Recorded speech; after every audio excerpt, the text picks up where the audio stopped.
who's closing in on a transfer to Bournemouth in the Premier League from Barcelona. The 22-year-old Mexican international is reportedly going to fetch a fee around $11 million. He started 15 games last year, Rodri, for Las Palmas, but he was injured a lot. What's the opinion of Araujo as a defender in Spain, and what do you think of this move?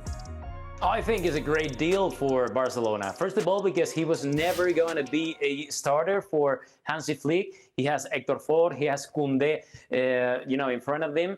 But at the end of the day, it's like, okay, he's on the bench. He's going to be on the bench for the whole season. So if someone like Bournemouth are going to come here and pay 10 million euros for a guy that he's not going to be a starter never, and he's only going to play Copa del Rey games, is going to be a great deal for Barca, because we already know the financial issues that Barca are going through in the last 3 years. He was really important last season at Unión Deportiva Las Palmas. Even he was so important that García Pimienta, that now he is coaching Sevilla, wanted him for the Sánchez Pizjuán team. But at the end of the day, they were like, we don't really have money. We have to invest those 10 million euros in some other players. So that is why he never could come to Sevilla. And I think that, the coach of Bournemouth, he knows perfectly, because he's Spanish. We know, the way he coaches Rayo Vallecano. He likes a lot Julian Araujo. And I think it's the best game for Julian Araujo, because in Barca, he's not going to play. He doesn't really have any other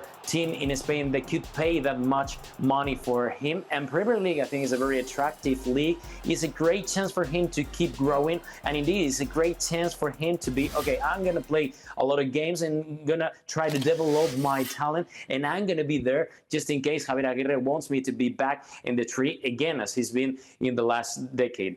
In the last year, I meant. Last decade, no. You like the Bournemouth fit for Araujo?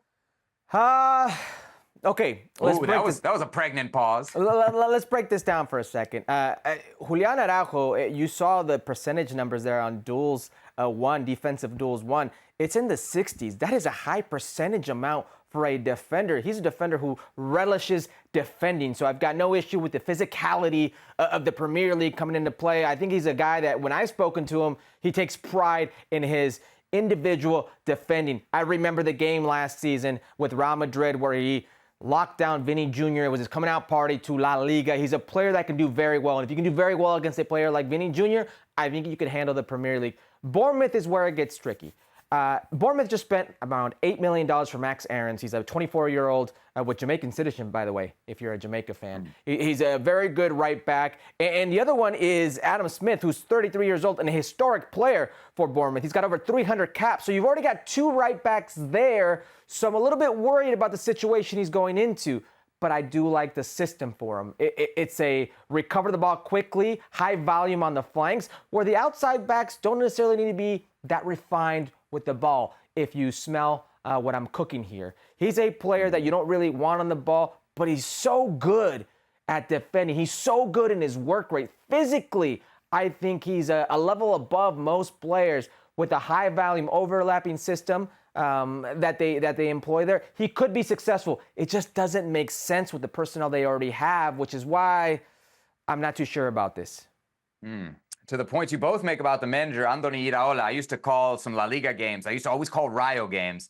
Love how they used to play. Could very much see this being a good fit. I guess I just have some honest concerns about whether he's good enough for the Premier League. I don't know that we got a real answer last year if he was even good enough for La Liga. So this, to me, would be a step up What does that mean? In that regard. Well, I don't know. I mean, he played 15. He started 15 games at Las Palmas. I think the jury's still out on him as a defender. This is not on you. But I always hear the Premier League's supposed to be the best league in the world. This guy has hardly proven it. There were 0 teams in the semifinals of the Champions League. There were 0 teams in the Europa League semifinals, and there was 1 team in the Conference League semifinals. So let's settle down for a bit. When you're saying he's not good enough for the Premier League, are we talking technical ability? Because I've never heard you're not technical enough for the Premier League. I have heard, are you physical enough for the Premier League? I've got 0 issues with him physically in the Premier League.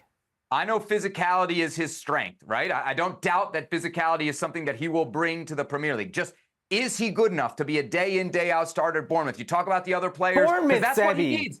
This is what he Sebi. needs. We're not He needs to be talking a starter. We're not talking about a Champions League team. We're not talking about a Europa League team. You were just naming the guys you're worried are going to keep him on the bench. That's fine, but I'm not saying he's not good enough to be in the Premier League. I'm not questioning him being in the Premier League. There's a lot of snobbery when it comes to the Premier League and the rest of the leagues. This man was in La Liga at Las Palmas and a consistent starter until he got injured. But this was a guy that was proving his worth. I don't see, and this is not on you, I just don't see the correlation with are you good enough for the Premier League? I really don't. Bottom line would be huge for the Mexican national team, right? Jorge Sanchez has pretty much shown us his ceiling. Kevin Alvarez has disappeared, that right back, which used to be maybe a position of somewhat depth. If this guy could lock down a starting job in the Premier League, no doubt he'd be the starter for Mexico there at right back. All right, Rodri, great to have you with us here on Fútbol Américas. And as always, when you have you on the show, vamos Sporting. Vamos Sporting. Yeah, always. Vamos a Sporting. And remember one thing, Premier League may have the numbers, the millions, but Spain has the talent. And Spain has Rodrigo Fáez as well. And that's trophies. what Spain has. All right, great to have you with us on the show, Rodri. As always, thanks for staying up late with us from Spain here on Fútbol Américas. Let's remind you about the Community Shield, which is on Saturday between Manchester United and Manchester City, which is actually Rodri's other team, I'm told, over in England. Coverage starts at 9 a.m. Eastern Time ahead of the Community Shield between Manchester United and Manchester City.